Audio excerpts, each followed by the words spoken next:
Sorry, just went live there when I was paying attention to something else. Sorry, apologies. Didn't look very professional. But hi, good morning, comic book fans. Welcome back to Comics in 5 Minutes. Every once in a while, you get a little look behind the curtain and realize that I literally am just doing this on the fly without any planning ahead of time. And to be honest, I love the fact that I get to do it this way. There are probably way slicker video reviews out there for comic books, but for me, this is just how I like doing stuff. Today, we only find them when they're dead. Potentially, this was the biggest release of the week. It's already gone to 3 printings for the main cover, and it came out a handful of days ago. That's big numbers, even for Boom. I think only Once in Future might have topped that one. Now, does that necessarily mean quality? Because let's face it, there's a whole bunch of second-hand market out there, speculators grabbing whatever they can. Folklords ended up being this huge push when it first started, but never really sold that well. So what can we say about quality as opposed to, people buying a whole bunch of copies open to flip them and make money down the line? Well, I, for one, will say it's written by Al Ewing. So chances are, in the same way that if Kieran Gillen's involved, you're going to get something that's a bit better than you expected. This is absolutely true if we only find them when they're dead. I'll give you a very brief rundown about what's going on here. It's set in the future, in the year 2323, which reminded me of a song when I read that. And pretty much all minerals are gone, all useful minerals are gone from the parts of the universe that humanity can reach. So instead, they just mine the corpses of dead gods. Now, if you want a cool idea for a comic book, you've got it right there. Straight off the bat, that's something I want to read.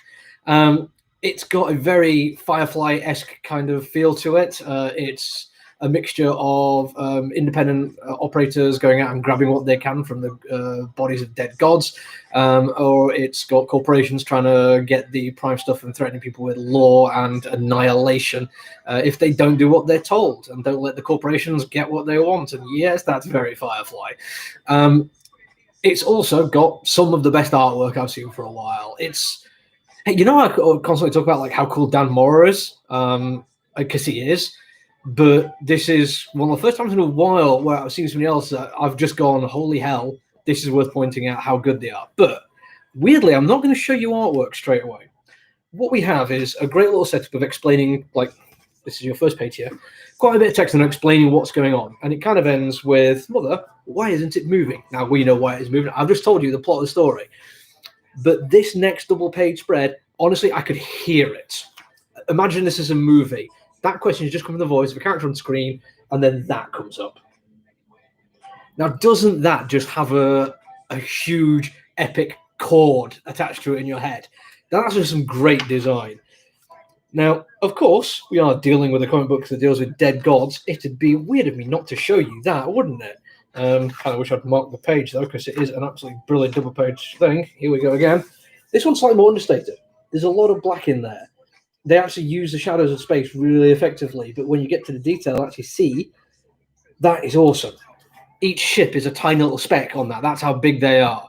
Now, it looks amazing. It's a great concept. What else can I tell you about it? Well, for starters, Al Ewing is exceptionally well written. There is foreshadowing put in there straight away. In fact, the first thing that happens, that little bit was we only find them where they're dead, instantly goes from there to a couple of generations afterwards. It is building up to something big, and it doesn't really waste much time doing it. There's a double page spread where you've got a lot of just the diminisher of mining a dead god. But even that's cool. It is worth looking at. It adds a lot to the world. It isn't a wasted page just to show off how good the artist is, although they're very, very good. Simone DeMio, I believe, is the name. Apologies if I mispronounced that surname. But in the same way that the writing, there is nothing.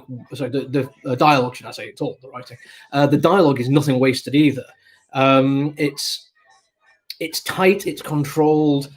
They have this thing with the 8 bells and all as well, which is very much something I'm aware of reading quite a lot about piracy and the like, and life aboard ship. They are playing around with that concept quite a lot. That these are pirates. And they're about to go and do something which nobody's ever done before. If you only find them when they're dead, why don't we find them when they're alive? And that's basically where the story is going to be going. Now, yes, I could be I could try to bury that story there and let you find out. But honestly, there's no surprise. The only failing of this entire thing, and it is a minor one, it's what I mentioned before, and it'd be churlish of me to say that because I love the writing and I love the story and I love the art, it doesn't have flaws. It has one tiny, minuscule little flaw. Pretty much everything I knew about this comic book going in, is the first issue. They tell you everything you need to know.